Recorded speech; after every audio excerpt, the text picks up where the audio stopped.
and thank you very much to Linda for such a gracious introduction. And she mentioned that this was a launch of sorts, both for Chris and myself. And I thought it was a moment to pay thanks to the great publishing house of Bloodaxe Books, for whom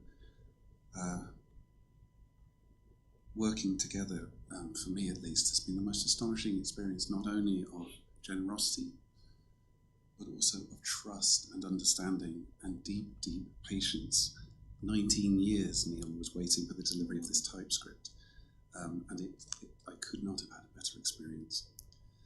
The book that we published is stationed around the 4 compass points, and I'm going to move through them, beginning with a poem starting from the east. And this poem takes its beginning from visiting the Norfolk coast where I grew up with my boy for the first time when he was 5, and at a time he was struggling to grasp life and language, really, and we were learning how to gilly, which is the art, if you haven't done it, of catching crabs using only a string. And it began by my mentioning a heron, which we used to call Harnser growing up there, and he got very interested briefly and momentarily in this new language that he was coming across. This is called a Harnser for James. Gillying on Blakeney Quay, your young hands harrowing the line, as another crab gives up its grip for the safety of the estuary, and your 5-year face flares with frustration at this world so slow to reward. How far you are from patience still, from coaxing more from less, wound in ties and single threads, as yet too subtle for your engineering. But even the Harnser in his reed bed there had once to learn to stalk and bait and spear. And what's a Harnser anyway, you ask? All the printed names you've still to learn, and then the county words worn at the ear, passed in playgrounds and childhood towns. The Harnser is the heron, and something in your worldhood fires. What else? The mavish is the singing thrush, the fulfur is the missile thrush, the miller, mothy at his lamp, was once a canker on the branch. The crescent-tailed erowiggle, the Jacob and the pollywiggle, the dodman and the hodmedod, the devlin and the barley bird, the colony of Pishonias, the ranny in the field grass, the guises of the hare we knew, Bandy, Sally, Suki, Sue, the jasper jaunty at his fruit, the hayjack in his hazel suit, the minifer, the merry may, the hoss, the hin, the bishy barney bee. Cast down from your casting thread, your fists punch in their pockets, yet to work their catch, it's true, but yet to humble any living creature. Some days it seems enough to make it through, unharming and unharmed, to keep the veil of gentleness from wearing out. Other days will come within your calling, practiced and articulate and rhymed, though now it feels like workfulness or forgery, though now it feels hard won. Stay with me. If you can, you will take up the line.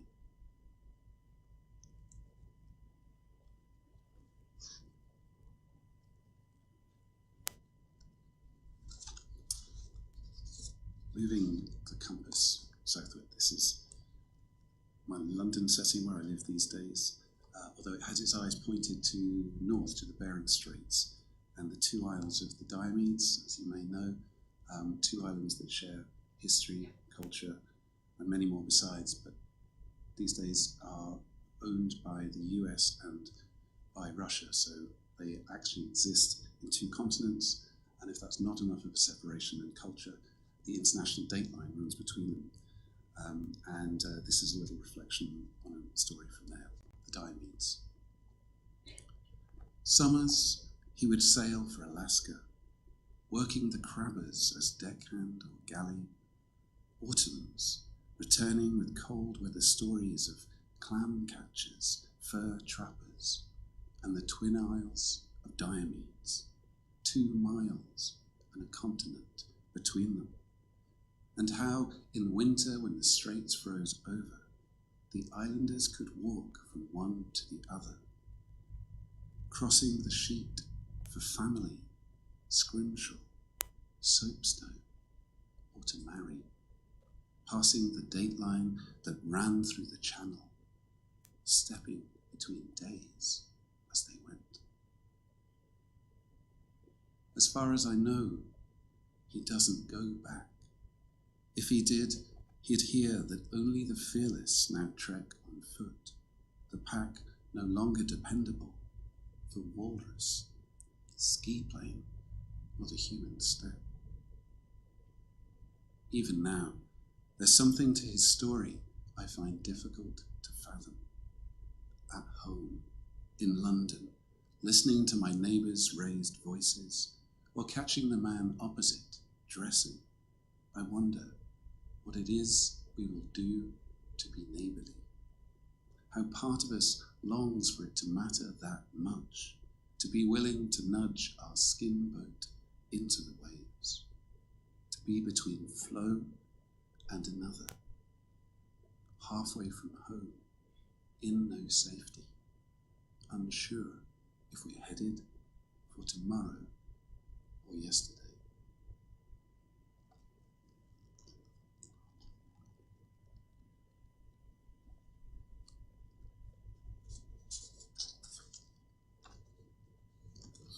I began with a poem with a setting taken from my son, I suppose, and this is for my moment with my daughter. It's set in Kerry, tilting the compass to the west now.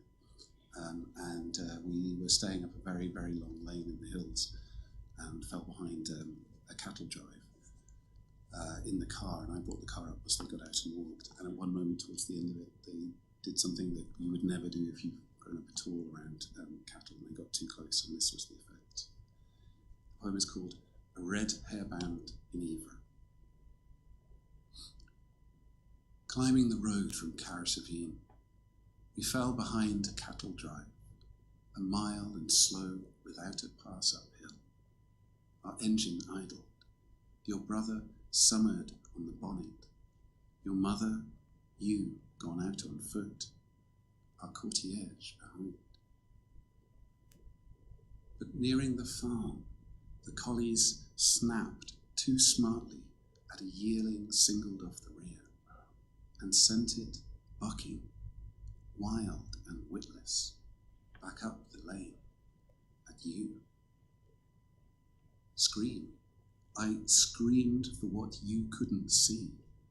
The heifer, 30 times of you bearing down, your mother's shield, your small feet slipping under track, and drove at it to ram or force the car between, until it slid and shook itself around. We bailed you in the back, your plait unfurled like sudden fire. Morning, on the laneway, a scar where slots and tyres stopped, and in the few flat feet between, the red shock of your hairband, blazing as the fuchsia, immaculate with rain.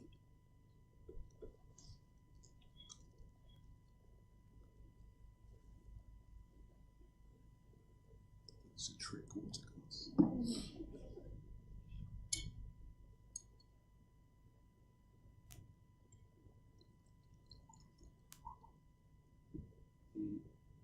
The book is marked in the 4 compass points, as I mentioned, and it is bookmarked at the end of each with a translation from the Anglo-Saxon that Linda referenced. And I thought I'd read one of those before finishing on another poem. And this particular poem takes as its setting or its story a poet. And it's a poem in which a poet is lamenting having lost their privileged place in the poetic community and being replaced by newer poets. I thought it's something we can all relate to in one way or another. And it's one of only two Anglo-Saxon poems that survive that have a refrain. Thas of Areda Thisis Swame. And that translation, depending on how you pick up on it, means something to the effect of, as these things have happened, so the following will happen, or as these things have passed, so these things will pass. So I'm going to read that. There are lots of references to the folklore, which I won't gloss, because I think you'll get a flavour for why they're there. And I'll give you a little flavour of what it might have sounded like if we were having this festival here about 1100 years ago. And then I'll go straight into the poem. The poem is called Deor, which is the name of the poet, and it also means deer, both as the animal and also beloved. Chwelent in de chwamen, rakas kunenda, and hudigel, efredriach, hera hinta yasitha, salga and langmuf, winter chardent raka, wen often founder. Sette hinna neathad on, neder leder, swankeres in a bender and selen man. Thus of reda, this is swame. Deor. Wayland knew of shackles and of suffering. Smith strong, ring maker, sword shaper, master of his own, till he was slaven to Neathad's cold company. To keep his catch, his captor tore the tendons from his feet, and condemned a better man than he. These things have passed, so may this pass from me. Baldahilda, brotherless, grieved less for them than her own sore state. Beaten, bullied, raped, and thick with child, so that nothing in her wits told her this would finish well. These things have passed, so may this pass from me. Matilda's love for Geet could bring no good. Wretched, it grew so nothing could support it. They could not rest nor sleep for love. These things have passed, so may this pass from me. For 30 years, Theodoric ruled the Mary place. His name was known to many. These things have passed, so may this pass from me. Much have we heard of Erimund's wolf, whose grip upon the Goths was rough and true, who sent his pack among his own people. Many endured the coarse hand of his wrath, foresaw no peace to come, no kingdom, until his kingdom be pulled to dust. These things have passed, so may this pass from me. The man who goes about his world gathering sorrow. His mind alone moves to darkness. There seems to him no end that he can name, no goodness there to come. May he remember that in this world there is a maker of change. Some are given glory, satisfaction. Others must have it taken away.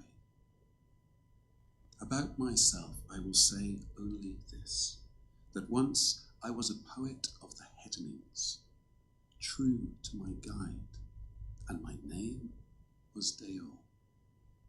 For many years I held this place, and the muse was kind, until Heronda, the more skillful one, took the earth from under me, the ground and the water once bestowed to me.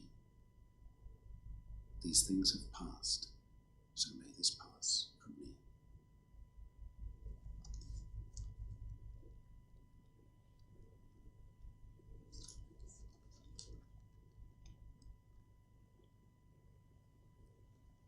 And lastly, a poem that is physically closer to us than anywhere else. This is a poem set up on Lindisfarne, and it takes its title from the great crossing that I'm sure many of you will have attempted and I hope successfully made. And thank you very much on behalf of us all for being with us today. Causeway. Beneath the rain shadow and washed farmhouses, in the service of the old shore, we waited for the rising of the road. The south lane laden with sand, the north in residue and wrack. The tide drawing off the asphalt, leaving our tyres little to disperse. Still, the water under wheel was forceful, cleft between the chassis and the sea. That clean division that the heart rages for. But halfway out, the destination ceases to be the prize, and what matters is the sudden breadth of vision. To the north, a hovering headland. To the south, a shoal of light. The sea off-guarded, but hunting. Our license brief, unlikely to be renewed. Between mainland and island, in neither sway, a nodding of the needle as the compass takes